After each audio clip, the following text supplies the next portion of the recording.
YS Jagan చెప్పిన మాటలను ఇచ్చిన వాగ్దానాలను నమ్మి ప్రజలు మోసపోయారని ఏపీ టీడీపీ నాయకుడు అచ్చెన్నాయుడు అన్నారు. ఎన్టీఆర్ శత జయంతి ఉత్సవాల్లో భాగంగా కోనసీమ జిల్లాలో కొత్తపేట మండలం వాడుపాలెం గ్రామంలో ఎన్టీఆర్ విగ్రహ ఆవిష్కరణ కార్యక్రమంలో ఆయన పాల్గొన్నారు. కొత్తపేట నియోజకవర్గ టీడీపీ ఇన్ఛార్జ్ బండారు సత్యానందరావు అధ్యక్షతన జరిగిన సమావేశంలో కింజవరపు అచ్చెన్నాయుడు మాట్లాడుతూ నేర చరిత్ర కలిగిన జగన్ను ప్రజలు ఎలా నమ్మారని ప్రశ్నించారు.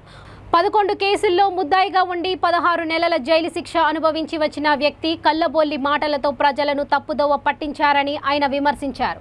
ఈ రాష్ట్రానికి పట్టి పీడించింది 2019వ సంవత్సరం ఆంధ్రప్రదేశ్ రాష్ట్రానికి ఒక స్వర్ణయుగం.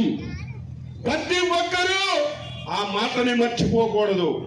చంద్రబాబు నాయకత్వంలో 2014 నుంచి 2019 వరకు సంక్షేమాన్ని అభివృద్ధిని సమాంతరంగా తీసుకెళ్లారు.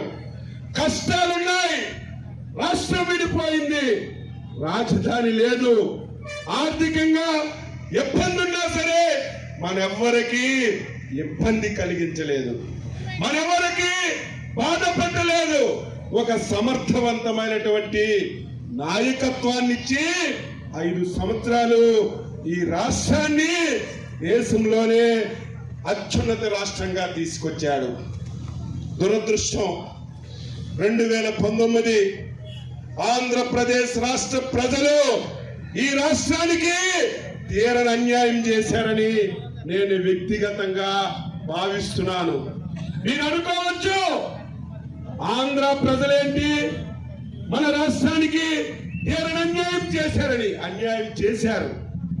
ఎందుకు ఈ మాట అంటున్నానంటే, ఎవరైనా సరే కొత్తగా ఆకాశం నుంచి దిగొచ్చి ఒక రాజకీయ పార్టీ పెట్టి మీ గ్రామాలకి మీ ఊర్లకు వచ్చి నేను రాజకీయ పార్టీ పెట్టాను, నాకు ఓట్లు వేయండి, నాకు ముఖ్యమంత్రి చేయండి, నేను అభివృద్ధి చేస్తాను, సంక్షేమాన్ని చేస్తానని అడిగితే మీరు ఓటు వేసి ముఖ్యమంత్రి చేస్తే నేను తప్పు పట్టను.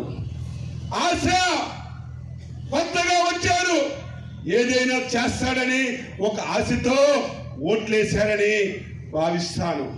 కానీ జగన్మోహన్ రెడ్డి తండ్రి అధికారాన్ని అడ్డం పెట్టుకొని 1,00,000 కోట్లు దోపిడీ చేసి 11 కేసుల్లో ముద్దాయిగా ఉండి 16 మాసాలు జైల్లో ఉన్నటువంటి ఒక దొంగకి ఓట్లేసామంటే, తెలిసి ఓట్లేసామంటే ప్రజలు చేసిన తప్పు కాదో ఒక్కసారి అర్థం చేసుకోవాలి.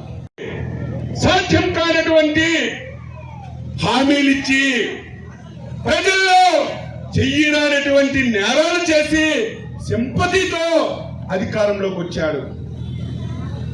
కోడికత్తి ఎంత డ్రామా నేను అనుకోలేదు, ఏదో కోపంతో చేశాడని. కానీ కోడికత్తి డ్రామా కూడా ఆయనే రచించుకొని, ఆయనే దాడి చేయించుకొని మన మీద నెట్టి ఎలక్షన్లలో లబ్ధి పొందాడు. దానివల్ల కూడా అనుకున్నంత సింపతి రాలేదని, గెలవడానికి ఆ సింపతి సరిపోదని చెప్పి, ఎంత దుర్మార్గం అంటే ఒక ముఖ్యమంత్రి పదవి గురించి, ఒక అధికారం గురించి కొంత బాపాయినే హత్య చేయించి ముఖ్యమంత్రిగా అయినటువంటి నీచాతి నీచుడు, దుర్మార్గుడు ఈ జగన్మోహన్ రెడ్డి అని ఈ సందర్భంగా తెలియజేస్తున్నాను. పోనీ 151 స్థానాలతో ముఖ్యమంత్రి అయ్యాడు. ఎవరికి అంత మెజార్టీ రాలేదు. 151 స్థానాలతో ముఖ్యమంత్రి అయినటువంటి వ్యక్తి మనకి న్యాయం చేయాలి.